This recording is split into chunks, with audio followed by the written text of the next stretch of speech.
I call the Committee on Transportation and Infrastructure to order.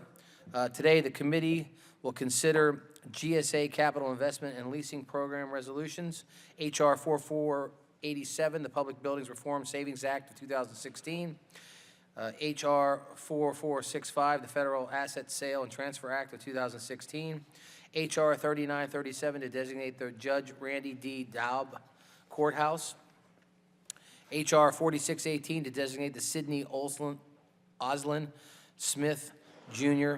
Federal Building in the United States Courthouse, H.Con Res. 119 authorizing the use of the Capitol grounds for the Greater Washington Soapbox Derby, H.Con Resolution 117 authorizing the use of the Capitol grounds for the National Peace Officers Memorial Service and the National Honor Guard and Pipe Band Exhibition, H.Con Resolution 120 authorizing the use of the Capitol grounds for the 3rd Annual Fallen Firefighters Congressional Flag Presentation Ceremony. H.R. 223, the Great Lakes Restoration Initiative Act of 2015. H.R. 1684, the Foreign Spill Protection Act of 2015. And H.R. 3030, the Baudette Coast. Did I say that right, Graves? Hi, I'm John. How do you say it, Graves? It's actually in Isn't it? It's a Minnesota? I thought it looked like a Cajun thing. Congressman Nolan, how do you pronounce that? Baudette? He doesn't know. He's Baudette. All right, I need someone that speaks another form of English than I do. What is it? Baudette? Baudette Coast Guard Housing Conveyance Act. I now recognize Mr. Barletta for a motion. Pursuant to Rule 1A1 of the Rules of the Committee on Transportation and Infrastructure, I move that the chairman be authorized to declare recesses during today's markup. Questions on the motion? All those in favor signify by saying aye. Aye. All those opposed signify by saying nay. In the opinion of the chair, the ayes have it, and the motion's agreed to. Okay, Peter. General Services Administration Capital Investment Leasing Program Resolution in block. We will now consider the 24 General Service Administration Capital Investment Leasing Program Resolution. I ask unanimous consent to call up the resolution in block. They will be considered as read and open to amendment at any point. Is there an objection? Without objection, so ordered. I recognize Subcommittee Barletta to explain the resolution. Thank you, Mr. Chairman. We're considering 24 GSA resolutions. Many of these projects will result in long-term savings to the taxpayer by consolidating agencies into owned space, converting leased space into owned space, and reducing the footprint. We will avoid $385 million in lease costs. And even in the few lease extensions we are approving today, we are doing so with plans for those agencies to eventually be consolidated into owned space. I'd like to thank the subcommittee ranking member, Mr. Carson, for working with us on these resolutions. Thank you, Mr. Chairman. I now recognize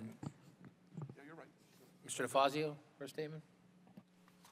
Thank you, Mr. Chairman. Mr. Chairman, since 2012, GSA has helped reduce the federal footprint for office and warehouse space by 24.7 million square feet. It's a good start, and this bill reflects further progress in terms of reducing costs and footprint for the federal government, becoming more efficient, and I support this legislation fully. I thank the gentleman. Now recognize Mr. Carson. Very quickly, Mr. Chairman, I agree with Ranking Member Barletta and Ranking Member DeFazio, and I thank you for your leadership on this matter. Yield back. Thank you, Mr. Carson. Do other members wish to be recognized? Seeing none, we will now consider the resolution for an amendment. Are there any amendments to the resolution? Seeing none, I recognize Mr. Barletta for a motion. Mr. Chairman, I move that the 24 committee resolutions be approved en bloc. Questions on the motion? All those in favor signify by saying aye. Aye. All those opposed signify by saying nay. The ayes have it, and the resolution is agreed to. The resolutions are approved. We will next consider H.R. 4487, the Public Buildings Reform Savings Act of 2016. I ask unanimous consent to discharge the Economic Development Subcommittee and call up H.R. 4487, and that it be considered as read and open to amendment at any point. Is there an objection? Without objection, so ordered. I now turn to Subcommittee Chairman Barletta to explain the bill. Thank you, Mr. Chairman. I want to thank you and ranking members Carson and DeFazio for working with me on crafting the Public Buildings Reform and Savings Act. I also want to thank Ms. Norton and Mr. Nadler for their work and co-sponsorship. In 2014, our subcommittee began holding hearings, roundtables, and listening sessions to examine GSA's lease portfolio. In the next 5 years, half of all of GSA's leases, or 100 million square feet of space, will expire. Since last Congress, we have worked closely with OMB and GSA to reduce the federal footprint through consolidating space and improving space utilization. Through those efforts, we have saved more than $2.9 billion. With a large number of leases expiring in the near future, we have a good opportunity to save even more. To take advantage of this opportunity, our bill establishes a temporary leasing pilot program. It will allow GSA to streamline the leasing process to work through these expiring leases more quickly and lock in good deals for the long term. In addition to these reforms, I am pleased that we are able to include provisions that will improve building security by clarifying requirements related to the training and accountability of the Federal Protective Service. I want to thank Ranking Member Carson for his work and leadership on this issue. Thank you, Mr. Chairman. Thank you, gentlemen. Now recognize Mr. DeFazio for a statement. Thank you, Mr. Chairman. You know, this is, again, real progress in terms of making GSA a more efficient broker for all the federal agencies in terms of the space they should acquire. And I particularly like the requirement of consideration of co-location and consolidation opportunities. My Eugene office is in a courthouse palace, and it's a very large, empty, cavernous space most of the time, not a particularly active court.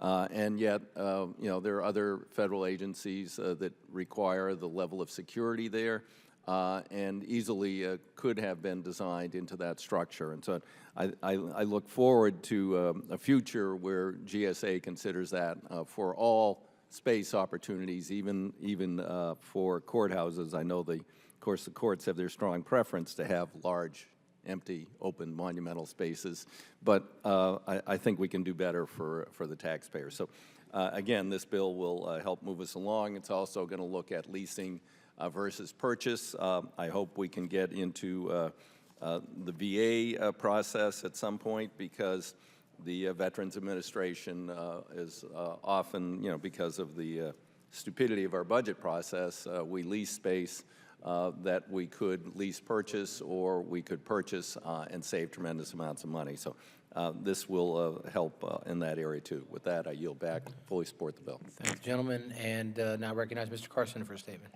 Thank you, Chairman, and thank you to Chairman Barletta and Ranking Member DeFazio. You know, as I noted yesterday, Mr. Chairman, during our Oversight Committee, GSA continues to improve its space management as mandated by this committee and the administration's freeze on the footprint policy.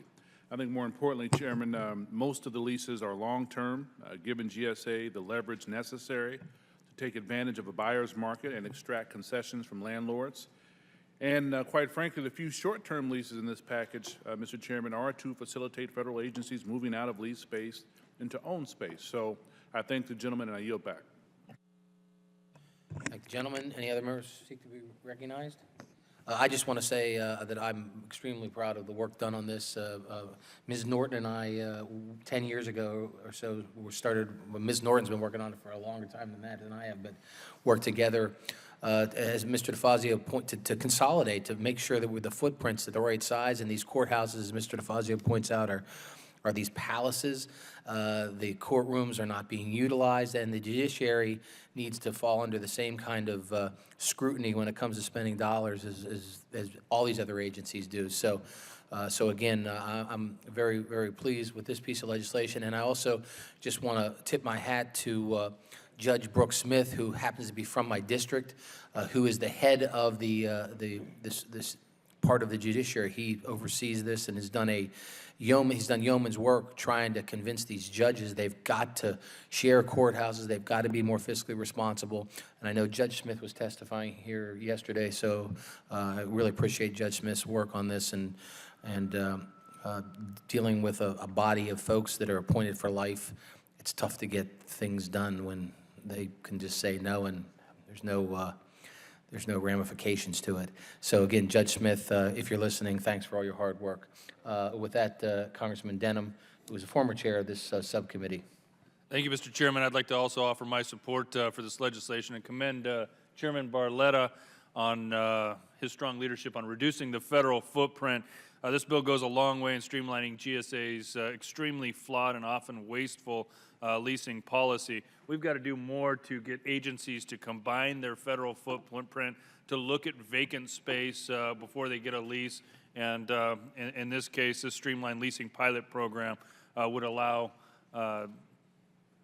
simplifying most GSA leases and allow for them to consolidate their office space. So for that reason, I not only support this, but again want to commend the strong leadership and the numerous hearings that Mr. Barletta has held on this topic.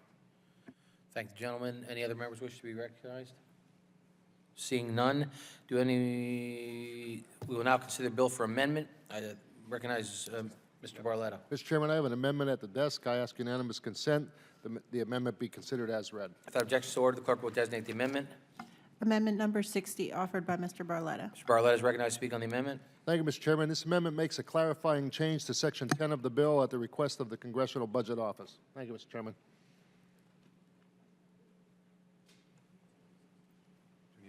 Do any members wish to be recognized on the amendment? Seeing none, are there amendments to the amendment? If not, the question is on the amendment. All those in favor signify by saying aye. Aye. All those opposed signify by saying nay. The ayes have it, and the amendment is agreed to. Are there any other amendments? Ms. Norton is recognized. Mr. Chairman, I have an amendment at the desk. Without objection to order, the clerk will designate the amendment. Amendment number 79, offered by Ms. Norton. Mr. Chairman, let's just call this the Motherhood Amendment, because this amendment would allow visitors to use space that should already be available for lactation for nursing mothers. Federal law already requires that such space be available for federal employees, though I recently discovered that the Smithsonian Institution was observing this in the breach, and they quickly corrected it. But the fact is that thousands of people visit federal facilities in the District of Columbia, but also throughout the United States. So this city is not alone in seeing lobbyists, people from our own districts, our own constituents. Among them will be some nursing mothers, and we should be very pleased about that, since in Democratic and Republican administrations alike, it has been public policy to encourage nursing. The U.S. Department of Agriculture, the Centers for Disease Control and Prevention continue to encourage breastfeeding. We're talking about existing space. We're talking about space that may be used for something else. They're not going to be thousands of lactating mothers coming forward, but the CBO itself has indicated to us that there is no financial impact, precisely because this space in leased or federally owned buildings is not new, but is available currently. Finally, Mr. Speaker, I should point, Mr. Chairman, I should point the benefits of breastfeeding, which have been well documented by the federal government. Breast milk contains antibodies and hormones that boost a baby's immune system, and studies have shown that these children ultimately have lower risk for asthma and respiratory disease and diabetes. And something I did not know until I looked into this matter is that breastfeeding also has benefits for mothers. It has been discovered that it lowers the risk for diabetes and certain forms of cancer. Considering these benefits to both the mother and the infant, considering existing federal policy that already mandates that such space be available to federal employees, my amendment simply would make it available to visitors to federal facilities here and across the country. And so, Mr. Chairman, I ask acceptance by the amendment on both sides of the aisle. Do any other members wish to be recognized? Mr. Chairman, I Mr. fully DeFazio? support the common sense amendment by the gentlelady, and as she points out, this relates to motherhood. Apple pie will be a later amendment, so I urge support. I am in total agreement with Mr. DeFazio. Are there any other amendments to the amendment? If none, the question is on the amendment. All those in favor signify by saying aye. Aye. All those opposed signify by saying nay. The ayes have it, and the amendment is agreed to.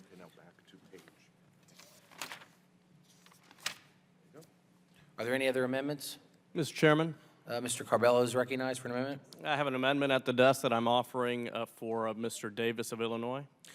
Without objection, so ordered. The clerk will designate the amendment. Amendment number 41, offered by Mr. Davis. Mr. Carbello is recognized for Mr. Davis's amendment. Thank you, Mr. Chairman. As the landlord of the largest portfolio of real estate in the country, the General Services Administration is in a unique position to promote better refrigerant management practices.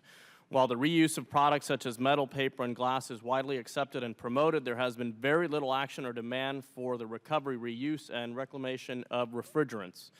Reclaimed refrigerants are certified to meet the same purity standard as newly manufactured refrigerant and therefore meet compressor manufacturer specification and warranty standards. A GSA policy promoting reclaimed refrigerant would encourage better refrigerant management practices in the private sector. As companies recognize that their used refrigerant has an economic value, they will be more likely to minimize leaks and treat the refrigerant as an asset instead of a liability. Importantly, reclaimed refrigerants cost the same as virgin refrigerants, meaning such a policy would come at no additional cost to the taxpayer. The environmental benefits would also be significant. The emissions avoided by every 10,000 pounds of reclaimed HFCs purchased by the federal government would be equivalent to taking nearly 1,000 cars off the road or powering more than 600 homes for a year. This amendment does not require GSA to promote the procurement of reclaimed refrigerants, but simply requests the agency to provide a report to Congress on the feasibility of doing so at federal buildings. I urge adoption, and I yield back.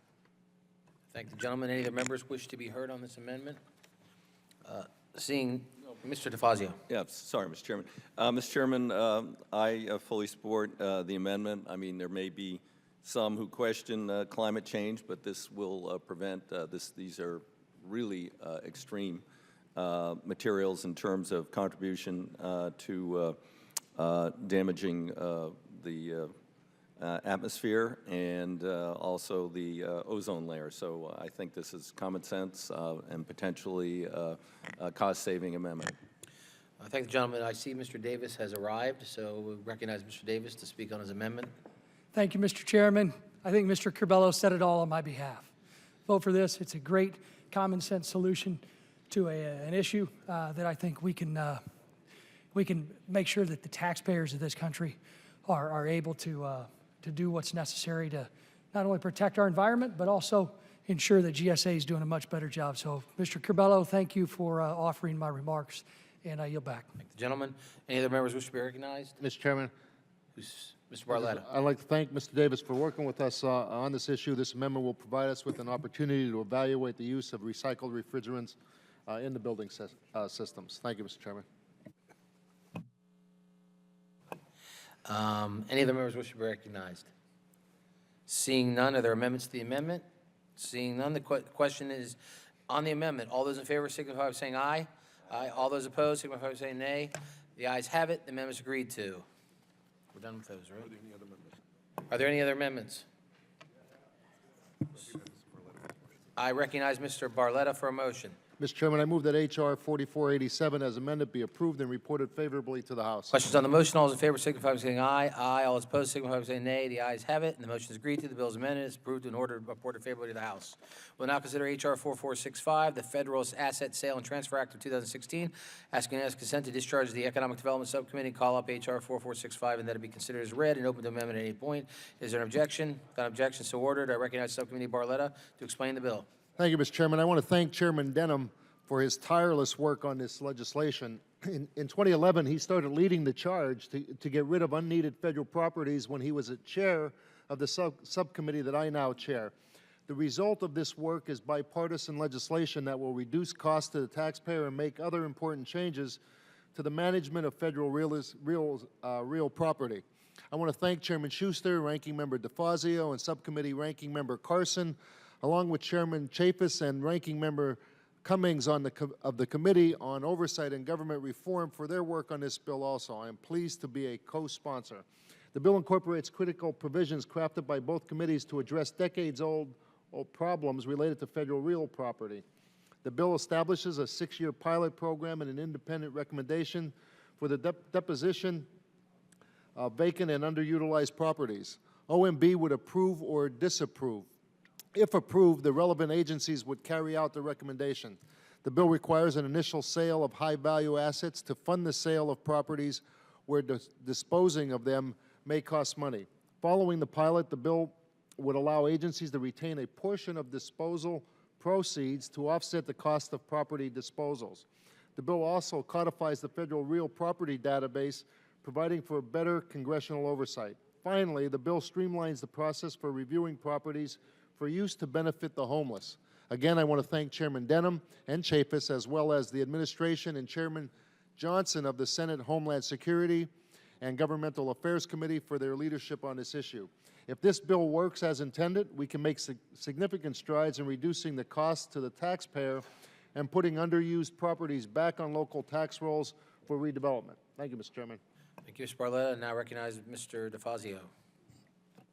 Thank you, Mr. Chairman. I think this bill offers a great opportunity for bipartisan solution to reduce our inventory of underutilized buildings. We spent a considerable time negotiating the details of the commission and their authorities and the disposition of property and the funds that might flow, and I'm quite happy with the way the bill was finally configured, and want to thank the subcommittee chair and my ranking member for their great work. And of course, the full committee chairman. Oh yes, and I have a unanimous consent that Elijah Cummings has a statement. There is some shared jurisdiction with government oversight, and he's fully in support. Enter his statement in the record. Without objection, so ordered. Mr. Carson is recognized. Thank you, Chairman, and to Chairman Barletta and Ranking Member DeFazio, Madam Norton, always. You know, I also support H.R. 4465, Mr. Chairman. You know, the President has issued several government-wide memoranda that ordered agencies to reduce their real estate footprints. These directives effectively represent the administration's sustained priority of improving the management of federal real estate. I believe that H.R. 4465 dovetails well the administration's priority and begins to address federal real estate in a very comprehensive manner. Both this committee and GAO office have repeatedly registered serious concerns about the way federal real property has been managed. The proposed board could be highly instrumental in reconfiguring, co-locating, and effectively realigning the federal real estate portfolio. Mr. Chairman, although I believe the board can serve an important role in disposing of unneeded real estate, the board should not sell real estate assets in a soft market or sell properties that hamstring the government's ability to house federal employees in the future.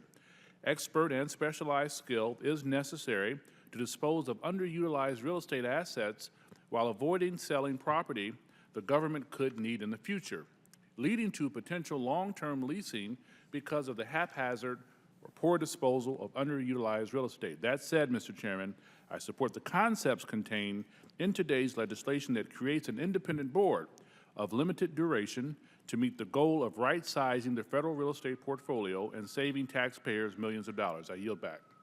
I thank the gentleman. Anybody else wish to be recognized? Anybody else wish to be recognized? Mr. Denham? Oh. I just like to say, I know Mr. Denham's been working on this for a number of years, starting when he was the subcommittee chairman. This has taken quite a time. I know that Chairman Barletta has been working on it, all of us trying to get together. I appreciate the OGR committee, Chairman Chaffetz and Ranking Member Cummings working with us to finally get a bill that I think this is going to go a long way to improving what happens over there at the GSA. So I certainly support it. We'll now, any other members wish to be recognized? Seeing none, we'll now consider a bill for amendment. Are there any amendments? Seeing none, I'll recognize Mr. Barletta for a motion. Mr. Chairman, I move that H.R. 4465 be approved and reported favorably to the House. Questions on the motion? All in favor signify by saying aye. All those opposed signify by nay. The ayes have it. The bill is approved. The motion is approved and ordered to report favorably to the House. We will next consider H.R. 3937 to designate the building utilized as the United States Courthouse located at 150 Reed Circle in Greenville, North Carolina, as the Judge Randy Dobb Courthouse. I ask unanimous consent to discharge the Economic Development Subcommittee call up H.R. 3937, that it be considered as read and open amendment at any point. Is there an objection? Without objection, so ordered. And now turn to Subcommittee Barletta for a statement. Thank you, Mr. Chairman. H.R. 3937 would designate the building used as the United States Courthouse located at 150 Reed Circle in Greenville, North Carolina, as the Randy D. Dobb United States Courthouse. Judge Randy D. Dobb was in the private practice of law for 26 years in Greenville, North Carolina. From 1985 until 1990, Judge Daub served on the North Carolina Board of Transportation. And in 2006, he was appointed by the Fourth Circuit Court of Appeals as a U.S. bankruptcy judge and served as chief judge from 2007 to 2014. Sadly, last year, Judge Daub passed away suddenly. He was a well-respected bankruptcy lawyer and jurist, which is exemplified by the fact that this bill is sponsored by the entire North Carolina delegation. I think it is fitting to recognize his service to the law and the community by naming this courthouse after him. Thank you, Mr. Chairman. Mr. Barletta, I recognize Mr. DeFazio for a statement. Fully support. Mr. Carson for a statement. I fully support, Mr. Chairman. Do any of the members recognize for a statement? Seeing none, we will now consider the bill for amendment. Any amendments? There's an amendment? Yes, Mr. Barletta. Mr. Chairman, I have an amendment at the desk. I ask unanimous consent. The Without objection, amendment be order, the clerk considered will as read. designate the amendment. Amendment number 59, offered by Mr. Barletta. Mr. Barletta is recognized to speak on the Thank amendment. you, Mr. Chairman. This amendment would strike the title judge from the bill. Pursuant to the judiciary's courthouse naming policy and committee precedent, we typically do not include the title of the individual after whom a federal building is named. Thank you, Mr. Chairman. Any other members wish to be recognized? Seeing none, are there amendments to the amendment? Seeing none, at the question of the amendment, all in favor signify by saying aye. Aye. All those opposed signify by saying no. The ayes have it. The amendment is agreed to. Are there any other amendments? I recognize Mr. Barletta for a motion. Mr. Chairman, I move that H.R. 3937 as amended be approved and reported favorably to the House. Questions on the motion? All in favor signify by saying aye. Aye. All those opposed signify by saying nay. The ayes have it. The motion is agreed to. The bill is amendment approved, ordered favorably to the House. We'll next consider H.R. 4618 to designate the building located at 121 Spring Street Southeast in Gainesville, Georgia as the Sidney Oslin Smith Jr. Federal Building in the United States Courthouse. I ask unanimous consent to discharge the Economic Development Subcommittee and call up H.R. 4618, and that it be considered as read and open to amendment at any point. Is there an objection? That objection is so ordered. I turn to Subcommittee Barletta to explain the bill. Thank you, Mr. Chairman. H.R. 4618 would designate the federal building in the United States Courthouse located at 121 Spring Street Southeast in Gainesville, Georgia as the Sidney Oslin Smith Jr. Federal Building in the United States Courthouse. Following his service in the United States Army during World War II, Judge Smith graduated from Harvard College and received his law degree from the University of Georgia School of Law. Early in his career, he was in the private practice of law in Gainesville, Georgia, and served as Assistant Solicitor General for the Northeastern Judicial Court from 1951 to 1961. In 1965, he was nominated by President Lyndon B. Johnson and confirmed as a judge for the United States District Court for the Northern District of Georgia. Judge Smith served as the chief judge from 1968 to 1974 until retiring from the bench to return to the private sector of law until his death in 2012. I think it is fitting to recognize his service by naming this courthouse after him. Thank you, Mr. Chairman. Thank you, gentlemen. Recognize Mr. DeFazio. Fully support. I recognize Mr. Carson. Full support. Do other members wish to be recognized? Seeing none, we'll consider the bill for amendment. Are there any amendments? Seeing none, I recognize Mr. Barletta for an amendment. Mr. Chairman, I move that H.R. 4618 be approved and reported favorably to the House. Questions on the motion? All those in favor signify by saying aye. Aye. All those opposed signify by saying nay. The ayes have it. The bill's motion is agreed to. The bill is approved and ordered reported favorably to the House. We will next consider House Concurrent Resolution 119, authorizing the use of the Capitol grounds for the Greater Washington Soapbox Derby. I ask unanimous consent to discharge the Economic Development Subcommittee and call up House Concurrent Resolution 119, and that it be considered as read and open to amendment at any point. Is there an objection? Without objection, I recognize Subcommittee Barletta to explain. Thank you, Mr. Chairman. House Concurrent Resolution 119 authorizes the use of the Capitol grounds for the annual Greater Washington Soapbox Derby in June. Winners of the event will then attend the National Soapbox Derby. Thank you, Mr. Chairman, and I urge my colleagues to Recognize favorably Mr. report this. DeFazio for statement. Full support. Recognize This is Mr. the apple pie. Recognize Mr. Mr. Carson. As the winner of the. The gentleman from Indiana first recognized, and then we'll recognize the gentleman from Minnesota. Thank you. Full support, Chairman. I recognize Mr. Nolan from Minnesota. As the winner of the Cemetery Hill Soapbox Derby annual racing event back home, I heartily endorse this important piece of legislation. Can you tell us what year that was? Oh, my God, it was a long time ago. But there was pavement on the road. And I don't believe federal funds can go to that, but you can certainly reach into your wallets and do it if you wish. The Graves Hunter, the Hunter Graves, hunting for a grave. Car. Any other members wish to be recognized? Seeing none, where am I? We'll now consider resolution for amendment. Seeing none, I recognize Mr. Barletta for a motion. Mr. Chairman, I move that House Concurrent Resolution 119 be approved and reported favorably to the House. Questions on the motion? All in favor signify by saying aye. Aye. All those opposed signify by saying nay. The ayes have it. The motion is agreed to. The concurrent resolution is approved. Ordered, reported favorably to the House. We will now consider House Concurrent Resolution 117, a bill authorizing the use of Capitol grounds for the National Peace Officers Memorial Service and National Honor Guard and Pipe Band Exhibition. I ask unanimous consent to discharge the Economic Development Subcommittee and call up the House Concurrent Resolution 117, and that it be considered as a read and open amendment at any point. Is there an objection? Without objection, so ordered. I recognize Subcommittee Barletta to explain the resolution. Thank you, Mr. Chairman. House Concurrent Resolution 117 authorizes the use of the Capitol grounds for the annual National Peace Officers Memorial Service and the National Honor Guard and Pipe Band Exhibition. I am pleased to be the sponsor of this resolution along with Ranking Member Carson. These events are held each year as part of the Police Week to honor the men and women who sacrificed their lives in the line of duty, including 5 officers from Pennsylvania. Thank you, Mr. Chairman, and I urge my colleagues to favorably report this resolution. I recognize Mr. DeFazio for a statement. Thank you, Mr. Chairman. Mr. Chairman, 124 law enforcement officers were killed in the line of duty last year, including one officer from my own district, Deputy Sheriff Gil Dayton. So I am fully in support of this resolution and this solemn celebration. Thank you, Mr. Chairman. Thank the gentleman. Mr. Carson. I stand by the remarks of both gentlemen, Mr. Chairman. I thank the gentleman. Any other members wish to be heard? Seeing none, we now consider the resolution for amendment. Are there any amendments? Seeing none, I now recognize Mr. Barletta for a motion. Mr. Chairman, I move that House Concurrent Resolution 117 be approved and reported favorably to the House. Questions on the motion? All in favor signify by saying aye. Aye. All those opposed signify by saying nay. The ayes have it. The motion is agreed to. The concurrent resolution is approved and ordered, reported favorably to the House. We will next consider House Concurrent Resolution 120, authorizing the use of the Capitol grounds for the 3rd Annual Fallen Firefighters Congressional Flag Presentation Ceremony. I ask unanimous consent to discharge the Economic Development Subcommittee and call up House Concurrent Resolution 120, and that it be considered as read and open to amendment at any point. Is there an objection? Without objection to order, I recognize Chairman Barletta for a resolution. Thank you, Mr. Chairman. House Concurrent Resolution 120 authorizes the use of the Capitol grounds for the 3rd Annual Fallen Firefighters Congressional Flag Presentation Ceremony. Leaders of the Congressional Fire Service Caucus will present American flags flown over the United States Capitol to the National Fallen Firefighters Foundation. The flags will be given to surviving relatives during the National Fallen Firefighters Memorial Service in Emmitsburg, Maryland. Thank you, Mr. Chairman, and I urge my colleagues to favorably report this resolution to honor the men and women who have given their lives in service to others. I thank the gentleman. Now recognize Mr. DeFazio for a statement. Thank you, Mr. Chairman.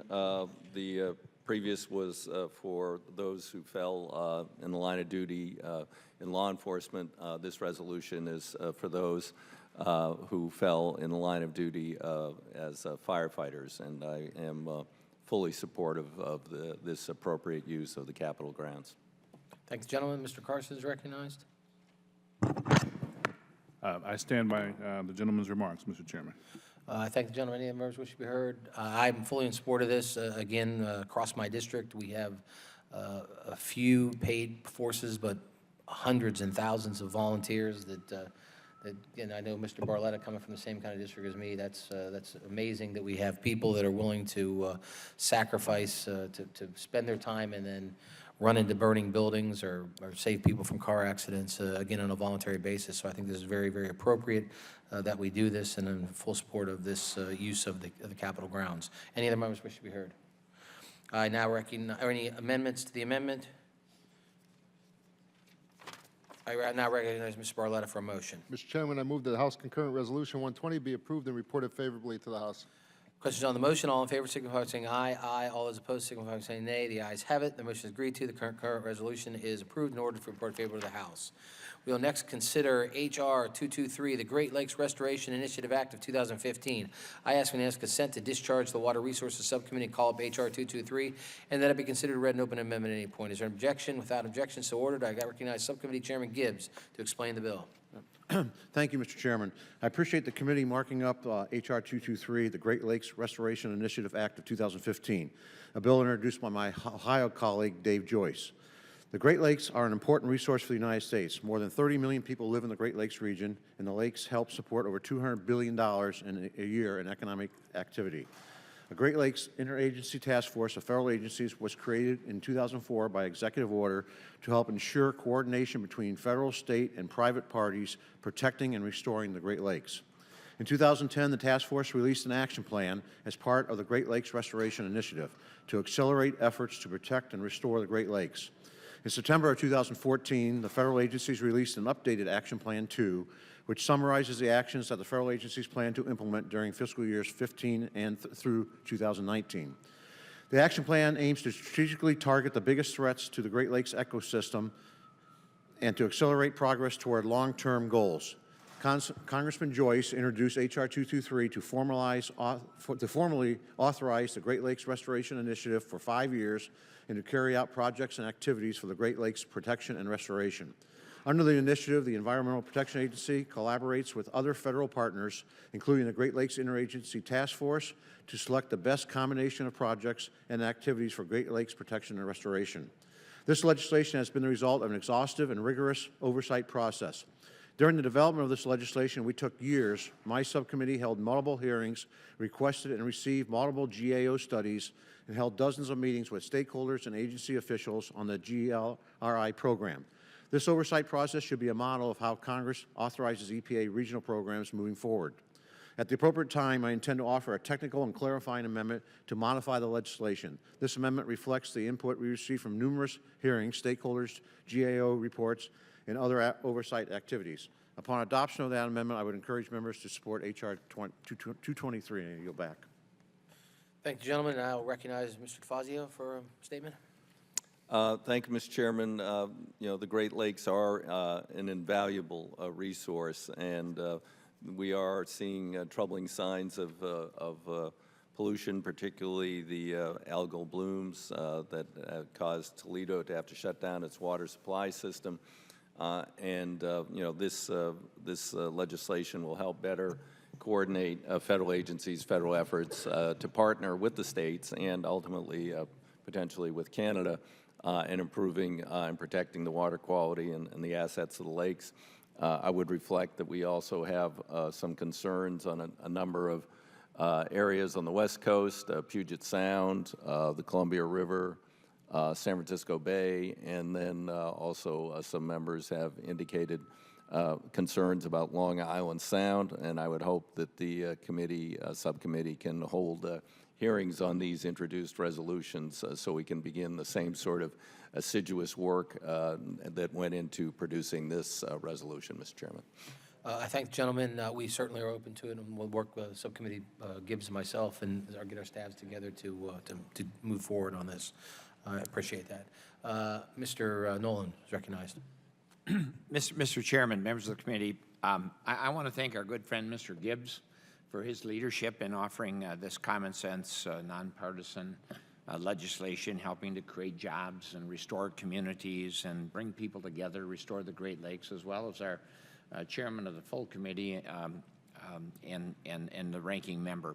In addition, we'd be remiss if I didn't join our good friend, Mr. Gibbs, in thanking Mr. David Joyce as well for his leadership to provide long-term stability as well as appropriations for the protection and restoration of our beautiful Great Lakes, which are, by the way, home to over 1.5 million jobs, more than 3,500 plants and animal species.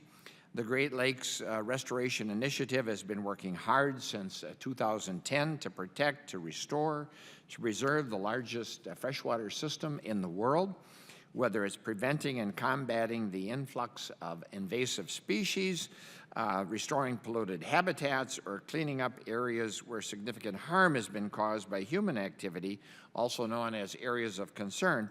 This initiative does outstanding and immeasurable work.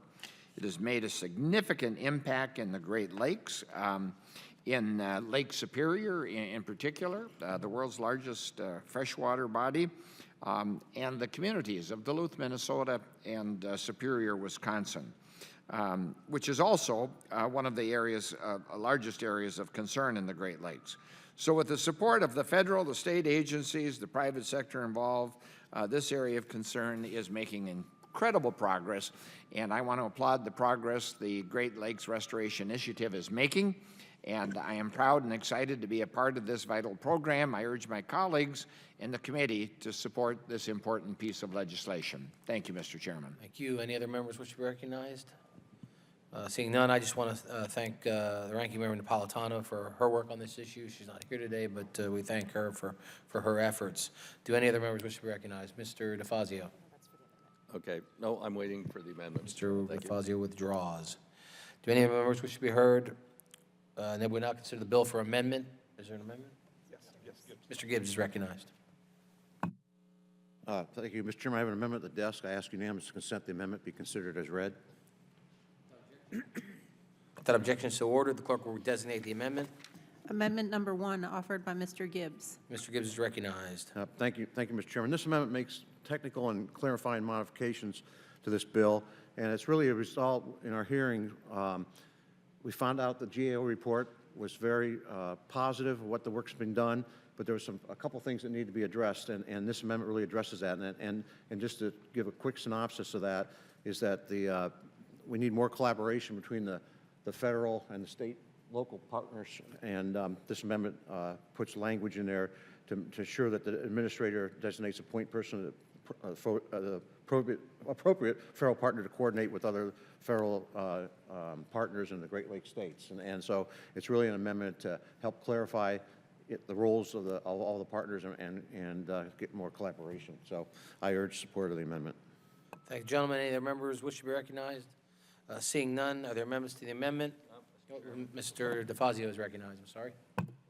The manager's amendment also incorporates into this bill the language of HR 1923, which was sponsored by Representative Tim Ryan of Ohio. Again, as I mentioned earlier, we've all heard about Toledo having to shut down its water supply for 3 days because of the toxic algal bloom affecting the city's water supply.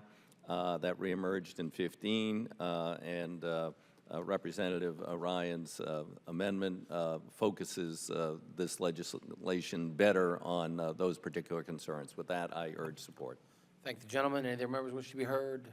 Seeing none, are there amendments to the amendment? Seeing none. If not, the questions on the amendment, all those in favor signify by saying aye. Aye. All those opposed signify by saying no. Nay. The ayes have it. The amendment is agreed to. Are there any other amendments? I recognize Mr. Gibb for a motion. Mr. Chairman, I move that H.R. 223, as amended, be approved and reported favorably to the House. Questions on the motion? All in favor signify by saying aye. Aye. All those opposed signify by saying nay. The ayes have it. The motion is agreed to. The bill is amended and approved and ordered reported favorably to the House. We will now take up H.R. 1684, the Foreign Spill Protection Act of 2015. I ask unanimous consent to discharge the Coast Guard Subcommittee and call up H.R. 1684, and that it be considered as read and open amendment at any point. Is there an objection? Without objection, so ordered. I now recognize Subcommittee Chairman Hunter to explain the bill. Thank you, Mr. Chairman. H.R. 1684, the Foreign Spill Protection Act of 2015, when it was introduced by our colleague, Mr. Corbello, and last July, the Coast Guard Subcommittee held a hearing on the bill. Mr. Corbello's bill would include foreign offshore units within the liability section of the Oil Pollution Act. This action would provide a mechanism to allow U.S. interests to get redress or discharge or the substantial threat of oil discharge reaching U.S. waters or shores from foreign sources. Foreign offshore units would be a, quote, responsible party liable for removal costs and damages in the same manner as a U.S. offshore facility. H.R. 1684 gets at a specific issue to have a responsible party pay for cleanup and damages from a foreign-sourced oil spill that impacts U.S. waters and adjacent shorelines. While the Oil Spill Liability Trust Fund could be used when there is no responsible party, it limits all costs to $1 billion per spill. Any spill, even near the scope of the Deepwater Horizon spill, would quickly overwhelm this fund. The U.S. taxpayer should not be on the hook for costs to clean up a spill originating outside of the United States, especially if the foreign offshore unit has a known owner or operator. I understand that Mr. Corbello will have an amendment in the nature of a substitute for the bill, and I will make comments on it at the appropriate time, and I yield back the balance of my time. Thank the gentleman. Mr. DeFazio is recognized for a statement. Thank you, Mr. Chairman. Obviously, post Deepwater Horizon, we all understand how critical that the Oil Pollution Act and the Clean Water Act have been in terms of getting at the responsible parties and collecting funds to mitigate the damage. You know, I'm not exactly certain what impacts this might or might not have on the OPA and the Clean Water Act, but we want to be certain that this new addition does not in any way impede the existing authorities. I'm not opposed to the bill, but we'll continue to look at this as we move forward to the floor. Thank you, gentlemen. Mr. Garamundi is recognized. Ranking member is recognized. Subcommittee. I'll withhold until the amendment. Excuse me. I'll withhold until the amendment. is Thank you, adopted. gentlemen. Do any other members wish to be recognized? Mr. Graves is recognized. Mr. Chairman, first of all, I'd like to thank Mr. Corbello for bringing up this issue. I think the bill attempts to fill an important void that currently exists in regard to the threat of environmental damage to the Gulf of Mexico in particular.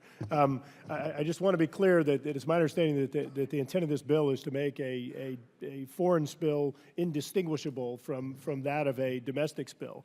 And when you look at the liabilities that exist, of course, you have civil and criminal penalties associated with the Clean Water Act and the NERDA process. You have Endangered Species Act, Migratory Bird Protection Act, Marine Mammal Protection Act, Alternative Fines Act, and a number of other liabilities that are potentially there.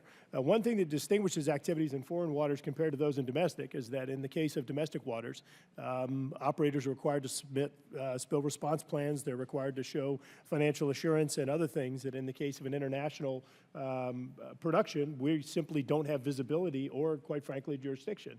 And I just think that as we move forward, it's important for us to, number one, ensure that this bill does not allow for any distinguishability or in regard to any separation or any loss of liability, as the ranking member noted. But secondly, I think we need to be very thoughtful about this in regard to our jurisdiction and respecting the sovereignty of other countries and figuring out the best mechanism for us to ensure we can truly enforce these liabilities. And for example, I'm going to take a wild guess that Mr. Corbello is perhaps concerned about what's going on in Cuba. What authority, what ability would we have to be able to exert jurisdiction over operators in Cuba? In some cases are Chinese companies where we have zero connection directly with those companies. And I just want to make sure that as we move forward, we're thoughtful about that. Again, ensuring it's indistinguishable. And number two, being very thoughtful about how we would have reach or connectivity, be able to exercise jurisdiction over those companies operating in foreign waters while still respecting the autonomy or sovereignty of these other countries. Thank you. I thank the gentleman. Do any other members wish to be recognized? Seeing none, we will now consider the bill for amendment. Are there amendments? Mr. Corbello. Mr. Chairman, I have an amendment at the desk. The clerk, without objection to order, the clerk will designate the amendment. Amendment number 2 offered by Mr. Corbello. Mr. Corbello is recognized to speak on the amendment. Thank you, Mr. Chairman. I appreciate the committee considering this important legislation, H.R. 1684, the Foreign Spill Protection Act of 2015. And I appreciate the discussion earlier from colleagues on both sides. Prior to the BP Deepwater Horizon disaster in 2010, the costliest oil spill in the history of the Gulf was the Ixtoc-1 spill off the coast of Mexico in 1979, which took 9 months to cap. Oil polluted the shores of southern Texas, and the Mexican-owned oil company agreed to pay out $100 million to avoid litigation in U.S. courts. Following the Exxon Valdez disaster in 1989, Congress passed the Oil Pollution Act of 1990, or OPA. The basic premise of OPA is that the party responsible for the spill is responsible for all the costs of cleaning up the mess. It is important to know that these offshore facilities, as defined by OPA, are limited only to the navigable waters of the United States, and foreign rigs cannot be designated as responsible parties. Therefore, if there were to be a repeat of Ixtoc-1, the most the responsible party would have to pay to clean up American waters and shores is $150 million. This issue is of particular concern to Gulf states. As Mr. Graves mentioned, Mexico, Cuba, and the Bahamas are actively looking at expanding their offshore drilling operations. Of particular concern is Mexico, which is looking into ultra-deep wells exceeding 6,000 feet in depth. In 2012, Mexico's top oil regulator said that they were not prepared to handle a serious accident or major oil spill. But it's not just the Gulf states that could be negatively affected by a spill. On the Canadian side of Lake Erie, offshore energy exploration is being conducted for natural gas.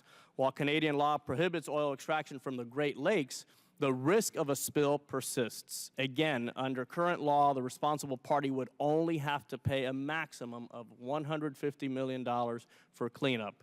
In response to these concerns, my friend from Florida, Representative Patrick Murphy, and I introduced the legislation being considered today. The bill ensures a responsible party, regardless of origin, pays for all American cleanup costs by applying OPA. This will also apply Clean Water Act penalties on the responsible foreign party. I'm proud that this legislation has broad bipartisan support and has been endorsed by environmental, fishing, and other groups that depend on the water for their livelihoods. Our coastal communities need peace of mind that if they are affected by a foreign spill, resources are available to clean up their shores and help them recover. American taxpayers should not have to foot the bill to bail out foreign companies. I'd like to thank and commend the Coast Guard and the majority and minority staffs of the committee, especially John Rayfield and Dave Jansen, for their work on the substitute amendment that expands the protections in the bill. I'm prepared to work with them on further improving the language to assure 311J penalties are applicable. I also want to thank Chairman Schuster, Chairman Hunter, and Ranking Member DeFazio, and all of my colleagues who have worked with me on this bill. I respectfully urge amendment for this. I respectfully urge my colleagues to support this amendment. Thank the gentleman. Do other members wish to be recognized? Mr. DeFazio? Thank you, Mr. Chairman. I congratulate the gentleman on this proposal and his intentions, which I think are shared on both sides of the aisle. We've been notified by the Justice Department that they have some concerns about some of the wording, and I'm hopeful that we can work on that before we go to the floor. Thank you, gentleman. Mr. Garamundi, the ranking member of the subcommittee. Thank you, Mr. Chairman. The gentleman's amendment and bill delves into an area of importance, and the intent of it is, I think, in the absolute right direction. Mr. Graves raised a series of questions that are important. Mr. DeFazio also just a moment ago with the Justice Department. I'm comfortable that we would adopt this amendment this morning. It certainly begins to address and maybe completely addresses, but we don't know the answer to that yet. And therefore, it's really imperative that the unresolved issues raised by the administration, the Justice Department, be taken into account. We're into international issues here and relations, and we want to do it right. The intent is exactly in the right direction, but it's got to be done carefully. Otherwise, we may be stumbling and creating problems unintended. So let's work in good faith and see if we can make this bill address the problem that it intends to do without creating other issues. So with that, I will support the amendment and continue working to resolve any issues. Thank you. I thank the gentleman. Any other members wish to be heard? Mr. Chairman? Mr. Carbello. Yes, I just want to thank my colleagues on both sides. I understand there are concerns. We will work with the Justice Department. We will work with both the majority side and the minority side to address these concerns. My point is that the status quo is unacceptable and dangerous for coastal communities, especially in the Gulf states and obviously the Great Lakes states. We want to make sure that if there's an oil spill in foreign waters that happens to affect U.S. waters, that American taxpayers, that American citizens are made whole. That is the goal, and I will work with my colleagues on both sides, with the administration, to make sure we get the wording right. Thank you, gentlemen. Any other members wish to be heard? Seeing none, is there amendment to the amendment? Seeing none, the question is on the amendment. All those in favor signify by saying aye. Aye. All those opposed signify by saying nay. The ayes have it. The amendment is agreed to. Are there any other amendments? I now recognize Chairman Hunter for a motion. I'm trying to find out where we are, Mr. Chairman. Maybe you just have to come over and talk to me. So we're here, or no? It's the next we, one. so we skipped that. Just, that's what you're going to be talking about there, Mr. Chairman. Mr. Chairman, I move that H.R. 1684 as amended be approved and reported favorably to the House. Questions on the motion? All in favor signify by saying aye. Aye. All those opposed signify by saying nay. The ayes have it. The amendment is agreed to. The bill is amended as approved and ordered reported favorably to the House. Lastly, we will consider H.R. 3030, the Badet Coast Guard Housing Conveyance Act. I ask unanimous consent to discharge Coast Guard Subcommittee and call up H.R. 3030, and that it be considered as read and open amendment at any point. Is there an objection? Without objection to order, I'll recognize Subcommittee Chairman Hunter for an explanation. Thank you, Mr. Chairman. H.R. 3030, the Baudette Coast Guard Housing Conveyance Act, was introduced by Congressman Peterson on July 10, 2015. Per authorities in the 2010 Coast Guard Authorization Act, the Coast Guard is in the process of divesting property in Baudette, Michigan. The property, 4 houses, was part of a larger lot of 8 houses transferred to the Coast Guard in 1981 from the Air Force. H.R. 3030 provides the city of Baudette the opportunity to pay fair market value for the houses before the houses go to public auction. The committee has passed similar legislation to dispose of other Coast Guard properties.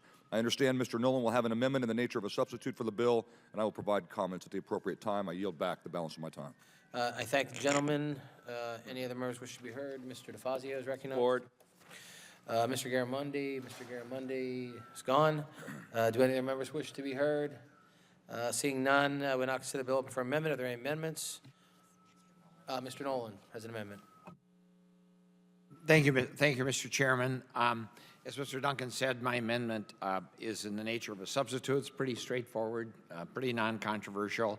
Makes some minor technical conforming changes to make sure that the Baudette transfer is in keeping with conveyance rules and regulations of the Coast Guard, and ensures that the properties will be appropriately surveyed and appraised, that the Coast Guard will get fair market value, and that the revenue generated from that will be returned to the Coast Guard. So I want to express my appreciation to the Coast Guard Subcommittee Chairman Duncan Hunter and his staff, as well as Mr. Garamendi and his staffs, for their collaboration and cooperation in helping to facilitate a nonpartisan agreement on this amendment, and thank our colleague, Mr. Colin Peterson from Minnesota, also for introducing this important legislation, and I'm delighted that this committee is able to help facilitate him in that transfer. Thank you, Mr. Chairman.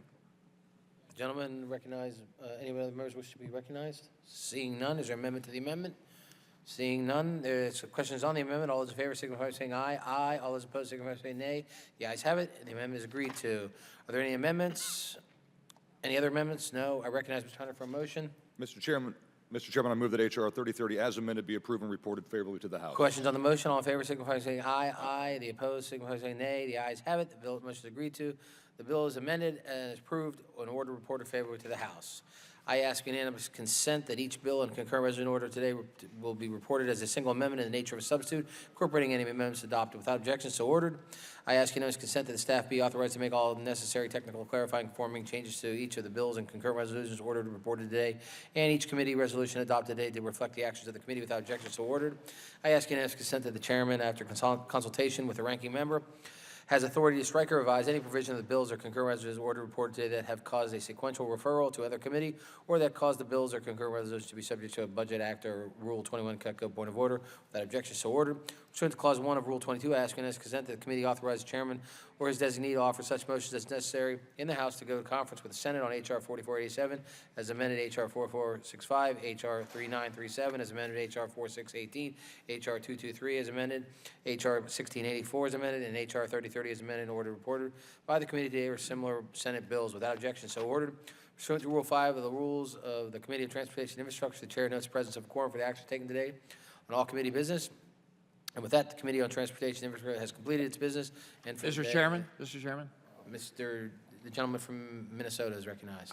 If I might, please, I think we'd be remiss here if we didn't have an expression of gratitude for your leadership in restoring a regular order and an open process for dealing with the problems that we face as a nation. And as one who served back in the 70s and was called Rick Van Winkle, to some extent I feel like I'm back in the 70s when regular order prevailed. This is the process where we find common ground and are able to come together and to fix problems and fix solutions. And I just want to express, on behalf of so many here in the Congress, on both sides of the aisle, want to express our appreciation for your leadership in restoring open rules, restoring regular order, restoring the committee process.